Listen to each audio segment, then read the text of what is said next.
For accurate measurements, a clothing measuring tape will be required, and for the subject to be barefoot. Measurement should be against the skin or over thin fitted clothing like a stretchy leotard. While taking the measurements, keep the tape parallel to the floor and fit it against the body. You should not be able to put any fingers between the body and the tape.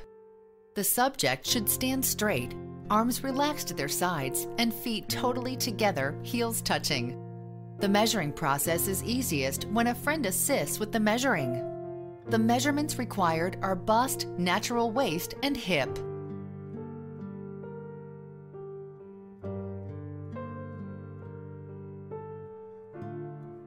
For the bust, find the fullest bust measurement by measuring across the center of the bust. Remember to keep the tape parallel to the floor so that this measurement includes the fullest part of your back.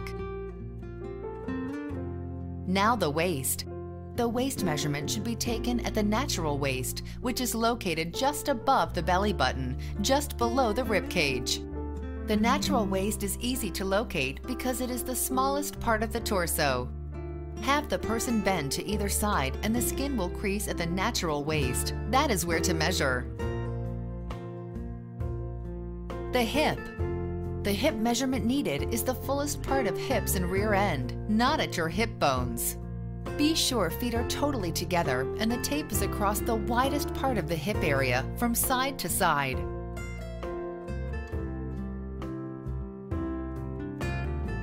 Girls over 5 feet 7 inches, 67 inches, with shoes should add the optional extra length when purchasing a floor-length gown.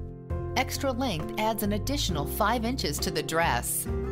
When the height with shoes is over 67 inches, the standard length gown will be short and not reach the floor. This is very noticeable when several girls are standing together wearing the same gown as in a group of bridesmaids standing in church or pictures.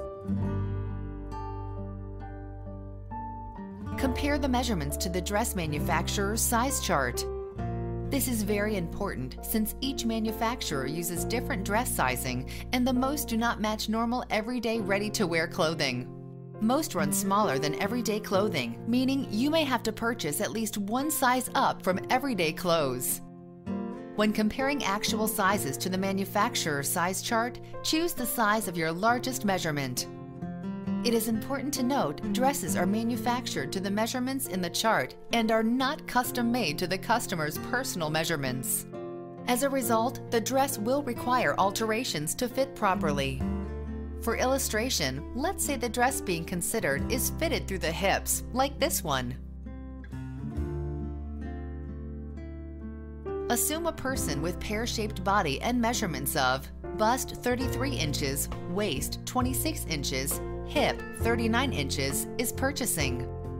Based upon the measurements of the chart, the size that should be ordered is a size 8 due to the fact that the dress is fitted in the hips and the largest measure is the person's hip measurement. The measurement seen for each size is the starting measurement. In this example, the hip measurement is 39 inches, which is between the 8 and 10 size, so pick the 8. Sometimes selecting a size is difficult. Are you just a little over on a size measurement? Then go smaller. Closer to the larger size, select the larger size and take it in. The general rule is, it is better to go larger when in doubt, since making a dress larger is almost impossible when it is purchased too small.